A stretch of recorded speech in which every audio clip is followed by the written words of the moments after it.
आज की इस प्रस्तुति में हम राजस्थान की एक कहानी सुनेंगे जिसका शीर्षक है हुंकार की कलंगी।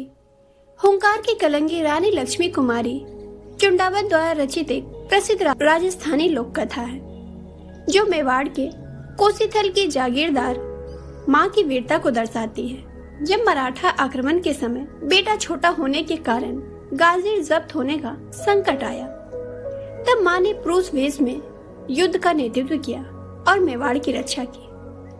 ये छोटी सी कहानी है, इसलिए कहानी को अंत तक जरूर सुने। आइए कहानी को शुरू करते हैं। उदयपुर के महलों में राणा जी ने आपात सभा बुला रखी थी। सभा में बैठे हर सरदार के चेहरे पर चिंता की लकीरें साफ नजर आ रही थी। आंखों में गहरे भाव नजर आ रहे थे। सबके हाव भाव देखकर ही लग रहा था कि किसी तगड़े दुश्मन के साथ युद्ध की रणनीति पर गंभीर विचार विमर्श हो रहा है। सभा में प्रधान की ओर देखते हुए राणा जी ने गंभीर होते हुए कहा, इन मराठों ने तो आए दिन हमला कर सिर दर्द कर रखा है। सिर दर्द क्या रखा है अन्नदाता? इन मराठों ने तो पूरा मेवाड़ राज्य ही तबाह कर रखा है। गांव को लूटना और इसके बाद आग लगा देने के अलावा तो ये मराठे कुछ जानते ही नहीं। पास ही बैठे एक सरदार ने चिंता व्यक्त करते हुए कहा, इन मराठों जैसे दुष्टा और धृष्टा तो बादशाही हमलों के समय मुसलमान भी नहीं करते थे, पर इन मराठों का उत्पात तो मानवता की सारी हदें ही पार कर रखा है। मुसलमान ढंग से लड़ते थे तो उनसे युद्ध करने में भी मजा आता था, पर ये मराठे तो लूटपाट और आगजनी कर भाग खड़े होते हैं। एक और सरदार ने पहले सरदार की बात को आगे बढ़ाया। सभा में इसी तरह की बातें सुन राणा जी और गंभीर हो गए। उनकी गंभीरता उनके चेहरे पर स्पष्ट नजर आ रही थी। मराठों की सेना मेवाड़ पर हमला कर लूटपाट व आगजनी करते हुए आगे बढ़ रही थी। मेवाड़ की जनता उनके उत्पात से बहुत आतंकित थे। उन्हीं से मुकाबला करने के लिए आज देर रात तक राणा जी मुकाबला करने के लिए रणनीति बना रहे थे और मराठों के खिलाफ युद्ध की तैयारी में जुटे थे। अपने खास सरदारों को बुलाकर उन्हें जिम्मेदारियां समझा रहे थे। तभी प्रधान जी ने पूरी परिस्थिति पर गौर करते हुए कहा, खजाना रुपयों से खाली है। मराठों के आतंक से प्रजा आतंकित है। मराठों की लूटपाट व आगजनी के चलते गांव के गांव खाली हो गए और प्रजा पलायन करने में लगी है। राजपूत भी अब पहले जैसे रहे नहीं जो इन उपस्थितियों को पलक झपकते मार भगा दे और ऐसे दुष्टों के हमले झेल सके। प्रधान के मुंह से ऐसी बात सुन पास ही बैठे एक राजपूत सरदार ने आवेश में आकर कहा, पहले जैसे राजपूत अब क्यों नहीं है? कभी किसी संकट में पीछे हटे हैं तो बताएं। आज तक हम तो गाजर मूली की तरह सिर कटवाते आए हैं और आप कह रहे हैं कि पहले जैसे राजपूत नहीं रहे। पिछले 200 वर्षों से लगातार मेवाड़ पर हमले हो रहे हैं। पहले मुसलमानों के और अब इन मराठों के रात दिन सतत चलने वाले युद्ध में भाग लेते लेते राजपूतों के घरों की हालत क्या हो गई है? कभी देखा है आपने? कभी राजपूतों के गांव में जाकर देखे, एक एक घर में 10-10 शहीदों की विधवाएं बैठी मिलेगी। फिर भी राजपूत तो अब भी सिर कटवाने के लिए तैयार है। बस एक हुक्म चाहिए राणा जी का। मराठा तो क्या, खुद यमराज भी आ जाएंगे तब भी मेवाड़ के राजपूत पीठ नहीं दिखाएंगे। ये सुन राणा बोले, राज पाने व बचाने के लिए गाजर मूली की तरह सिर कटवाने ही पड़ते हैं। इसलिए तो कहा जाता है कि राजा का स्वामी बनना आसान नहीं, सब राज्य बलिदान मांगता है और हम राजपूतों ने अपने बलिदान के बूते ही यह राज्य हासिल किया है। धरती उसी की होती है जो इसे खून से सींचने के लिए तैयार रहे। हमारे पूर्वजों ने मेवाड़ भूमि को अपने खून से सींचा है। इसकी स्वतंत्रता के लिए जंगल जंगल ठोकरें खाई है। मातृभूमि की रक्षा के लिए घास की रोटियां खाई है। और अब ये लुटेरे इसकी असमत लूटने आ गए तो क्या हम आसानी से इसे लूट जाने दें? अपने पूर्वजों के बलिदान को यूं ही जाया करें। इसलिए बैठकर बहस करना छोड़े और मराठों को माकूल जवाब देने की तैयारी करें। राणा की बात सुनकर सभा में चारों ओर चुप्पी छा गई। सबकी नजरों के सामने युद्ध की विपत्ति का दृश्य घूम रहा था। मराठों से मुकाबले के लिए इतनी तोपें कहां से आएगी? खजाना खाली है, फिर सेना के लिए खर्च का बंदोबस्त कैसे होगा? सेना कैसे संगठित की जाए? सेना का सेनापति कौन होगा? साथ ही इन्हीं बिंदुओं पर चर्चा भी होने लगी। आखिर चर्चा पूरी होने के बाद राणा जी ने अपने सभी सरदारों व जागीरदारों के नाम एक पत्र लिखकर उसकी प्रतियां अलग अलग घुड़सवारों को देकर तुरंत दोहराने का आदेश दिया। पत्र में लिखा था, मेवाड़ राज्य पर उत्पाती मराठों ने आक्रमण किया है।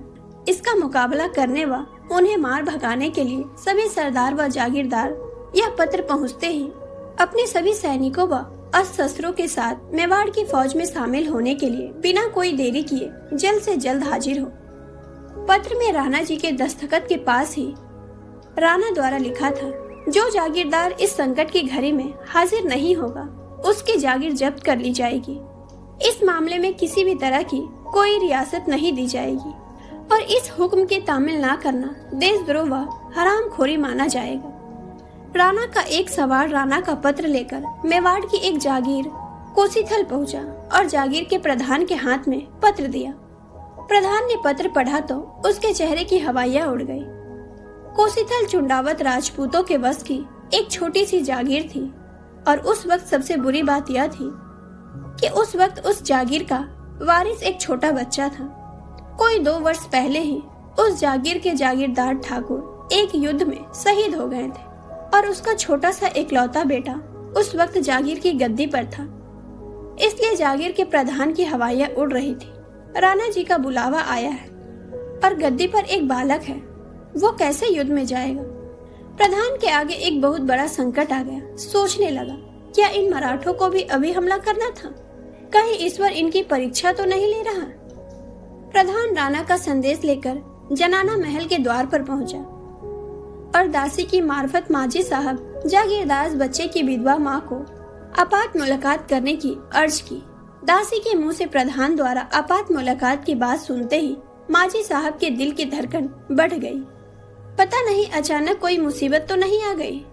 खैर, माजी साहब ने तुरंत प्रधान को बुलाया और पर्दे के पीछे खड़े होकर प्रधान का अभिवादन स्वीकार करते हुए पत्र प्राप्त किया। पत्र पढ़ते ही माजी साहब के मुंह से सिर्फ एक छोटा सा वाक्य ही निकला, हे ईश्वर, अब क्या होगा। और वे प्रधान से बोली, अब क्या करें, आप ही कोई सलाह दे। जागीर के ठाकुर साहब तो आज सिर्फ 2 ही वर्ष के बच्चे हैं, उन्हें राणा जी की चाकरी में युद्ध के लिए कैसे ले जाया जाए। तभी माजी के बेटे ने आकर माजी साहब की उंगली पकड़ी। माजी ने बेटे के मासूम चेहरा देखा तो उसके हृदय ममता से भर गया। मासूम बेटे की नजर से नजर मिलते ही माजी के हृदय में उसके लिए, उसके जागीर के लिए दुख उमड़ पड़ा। राणा जी द्वारा पत्र में लिखे पत्र के आखिरी वाक्य ने माजी साह के मन में ढेरों विचारों का सैलाब उठा दिया। जागीर जब्त हो जाएगी, देशद्रोह व हरामखोरी समझा जाएगा, मेरा बेटा अपने पूर्वजों के राज्य से बाहर बेदखल हो जाएगा और ऐसा हुआ तो उनकी समाज में कौन इज्जत करेगा। पर उसका आज बाप जिंदा नहीं है तो क्या हुआ, मैं माँ तो जिंदा हूँ। यदि मेरे जीते जी मेरे बेटे का अधिकार छीन जाए तो मेरा जीना बेकार है, ऐसे जीवन पर धिक्कार है। और फिर मैं ऐसी तो नहीं जो अपने पूर्वजों के वंश पर कायरता का दाग लगने दूं, उस वंश पर जिसने कई पीढ़ियों से बलिदान देकर इस भूमि को पाया है। मैं उनकी इस बलिदानी भूमि को ऐसे आसानी से कैसे जाने दूं। ऐसे विचार करते हुए माजी साह की आंखें में दृश्य घूमने लगे जो युद्ध में नहीं जाने के बाद हो सकते थे, कि उनका जवान बेटा एक और खड़ा है और उसके सगे संबंधी और गांव वाले बातें कर रहे हैं कि इन्हें देखिए, ये युद्ध में नहीं गए थे तो राणा जी ने इनकी जागीर जब्त कर ली थी। वैसे इन चुंडावतों को अपनी बहादुरी और वीरता पर बड़ा नाज है। हरावल में भी यही रहते हैं और ऐसे व्यंग शब्द सुन उनका बेटा नजरें झुकाए दांत पीसकर रह जाता है। ऐसे ही दृश्य के बारे में सोचते सोचते माजी साह का सिर चकराने लगा। वे सोचने लगे, यदि ऐसा हुआ तो बेटा बड़ा होकर मुझ माँ को भी धिक्कारेगा। ऐसे विचारों के बीच ही माजी साह को अपने पिता के मुंह से सुनी उन राजपूत वीरांगनाओं की कहानियां याद आ गई, जिन्होंने युद्ध में तलवार हाथ में ले घोड़े पर सवार हो दुश्मन सेना को गाजर मूली की तरह काटते हुए खलबली मचा अपनी वीरता का परिचय दिया था। दूसरे उदाहरण क्यों, उनके ही खानदान में पंताजी चुंडावत की ठाकुरानी उन्हें याद आ गई, जिन्होंने अकबर की सेना से युद्ध किया और अकबर की सेना पर गोलियों की बौछार कर दी थी। जब इसी खानदान की वह ठाकुरानी युद्ध में जा सकती थी तो मैं क्यों नहीं? क्या मैं वीर नहीं? क्या मैंने एक राजपुतानी का दूध नहीं पिया? बेटा नाबालिग है तो क्या हुआ, मैं तो हूँ। मैं खुद अपनी सैन्य टुकड़ों का युद्ध में नेतृत्व करूंगी और जब तक शरीर में जान है दुश्मनों से टक्कर लूंगी। और ऐसी वीरता से भरे विचार आते ही माजिसा का मन स्थिर हो गया। उनकी आंखों में चमक आ गई, चेहरे पर तेज झलकने लगा और उन्होंने बड़े ही आत्मविश्वास के साथ प्रधान जी को हुक्म दिया कि राणा जी की हुक्म सिर माथे, आप युद्ध की तैयारी के लिए अपने सैन्य टुकड़ों को तैयार कीजिए। हम अपने स्वामी के लिए युद्ध करेंगे और अपने जान की बाजी लगा देंगे। प्रधान जी ने यह सुन कहा, माजिसा वो तो सब ठीक है, पर बिना स्वामी के कैसी फौज? माजिसा बोले, हम है ना, अपनी फौज का हम खुद नेतृत्व करेंगे। प्रधान जी ने विस्मय पूर्वक माजिसा की ओर देखा। यह देख माजिसा बोली, क्या आज तक महिलाएं कभी युद्ध में नहीं गई? क्या आपने उन महिलाओं की कभी कोई कहानी नहीं सुनी जिन्होंने युद्ध में वीरता दिखाई थी? क्या इसी खानदान में पिताजी की ठकुराइन शाह ने अकबर के खिलाफ युद्ध में भाग ले वीरगति नहीं प्राप्त की थी?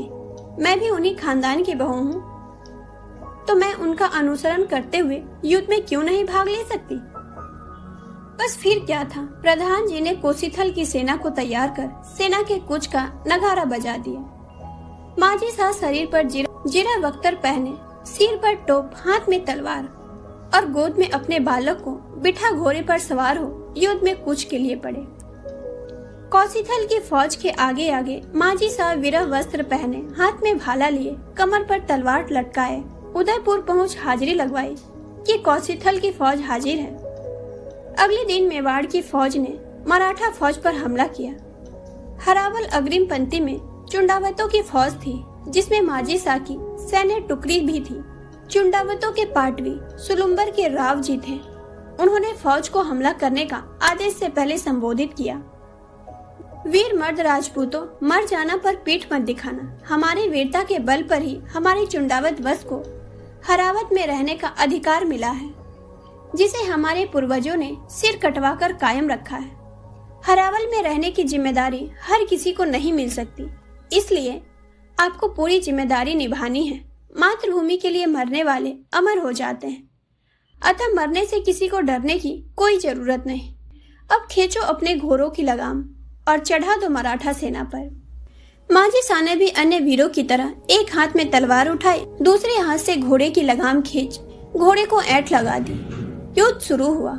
तलवारें टकराने लगी, खच खच कर सैनिक कट कट कर गिरने लगे। तोपों बंदूकों की आवाज गूंजने लगी। हर हर महादेव किनारों से युद्ध भूमि गूंज उठी। माजिसा भी बड़ी फुर्ती से पूरी तन्मयता के साथ तलवार चला दुश्मनों के सैनिकों को काटते हुए उसकी संख्या कम कर रही थी। तभी किसी दुश्मन ने पीछे से उन पर भाले का एक वार किया, जो उनकी पसलियां चीरता हुआ निकल गया और तभी माजिसा के हाथ से घोड़े की लगाम छूट गई और वे नीचे धम से गिर गई। साझ हुई तो युद्ध बंद हुआ और साथी सैनिकों ने उन्हें अन्य घायल सैनिकों के साथ उठाकर बैद जी के शिविर में इलाज के लिए पहुंचाया। बैद जी घायल माजिसा की मरहम पट्टी करने ही लगे थे कि उनके सिर पर पहने लोहे के टोपी से निकल रहे लंबे केस दिखाई दिए। बैद जी देखते हुए समझ गए कि यह तो कोई औरत है। बात राणा जी तक पहुंची। घायलों में एक औरत, पर कौन, कोई नहीं जानता। पूछने पर अपना नाम व परिचय भी नहीं बता रही थी। सुनकर राणा जी खुद चिकित्सा शिविर में पहुंचे। उन्होंने देखा एक औरत जिरह वस्त्र पहने खून से लथपथ पड़ी हुई। पूछा, कृपया बिना कुछ छिपाए सच सच बताएं। आप यदि दुश्मन खेमे से भी होंगी तब भी मैं आपका अपनी बहन के समान आदर करूंगा, अतः बिना किसी डर और संकोच के सच सच बताएं। घायल माजिसा ने जवाब दिया, कोसीथल ठाकुर साहब की माँ हूँ, अन्नदाता। सुनकर राणा जी ने आश्चर्यचकित हो गए। पूछा, आप युद्ध में क्यों आ गए? अन्नदाता का हुक्म था, सभी जागीरदारों को युद्ध में शामिल होना है और जो नहीं होगा उसकी जागीर जब्त कर ली जाएगी। कोसीथल जागीर का ठाकुर मेरा बेटा अभी मात्र 2 वर्ष का है, अतः वह अपनी फौज का नेतृत्व करने में सक्षम नहीं। सो अपनी फौज का नेतृत्व करने के लिए मैं युद्ध में शामिल हुई। यदि अपनी फौज के साथ मैं हाजिर नहीं होती तो मेरे बेटे पर देशद्रोह व हरामखोरी का आरोप लगता और उनकी जागीर भी जब्त होती। माजिसा के वचन सुनकर राणा जी कि मन में उठे करुणा व अपने ऐसे सामंतों पर गर्व के लिए आंखों से आंसू छलक आए। खुशी से गदगद हो राणा बोले, धन्य आप जैसी मातृ शक्ति। मेवाड़ की आज बरसों से जो आन बान बची हुई है वह आप जैसी देवियों के प्रताप से ही बची है। आप जैसी देवियों ने ही मेवाड़ का सिर ऊंचा रखा हुआ है। जब तक आप जैसी देवी माताएं इस मेवाड़ भूमि पर रहेंगी तब तक कोई माए का लाल मेवाड़ का सिर नहीं झुका सकता। मैं आपकी वीरता, साहस और देशभक्ति को नमन करते हुए इसे इज्जत देने के लिए अपनी ओर से कुछ परिपोषित देना चाहता हूँ। यदि आपकी इजाजत हो तो सो अपनी इच्छा बताएं कि आपको ऐसा क्या दिया जाए जो आपकी इस वीरता के लायक हो। माजिदा सोच में पड़ गई। आखिर मांगे तो भी क्या मांगे। आखिर में बोली, अन्नदाता यदि कुछ देना ही है तो कुछ ऐसा दे जिससे मेरे बेटे कहीं बैठे तो सिर ऊंचा कर बैठे। राणा जी बोले, आपको हुंकार की कालंगी वक्ती जाती है जिसे आपका बेटा ही नहीं उसकी पीढ़ियां भी उस कालंगी को पहन अपना सिर ऊंचा कर आपकी वीरता को याद करेंगे। तो दोस्तों, यह थी हुंकार की कालंगी, रानी लक्ष्मी कुमारी चंडावत द्वारा लिखी गई राजस्थान की एक लोक कथा है, जिसमें राजस्थान की मेवाड़ राज्य की युद्ध गाथा का वर्णन किया गया है। इस कहानी में मेवाड़ राज्य की एक छोटी सी रियासत कोसीथल के चंडावत समुदाय की वीरता का वर्णन है। अगर आपको ये कहानी पसंद आई हो तो वीडियो को लाइक करें, अपने दोस्तों और परिवार के साथ शेयर करें और ऐसे ही कहानी सुनने के लिए हमारे चैनल को सब्सक्राइब करें। मैं हूँ पूनम कुमारी, फिर मिलेंगे एक नई कहानी के साथ। तब तक के लिए सुनते रहिए, सीखते रहिए और मुस्कुराते रहिए। नमस्कार।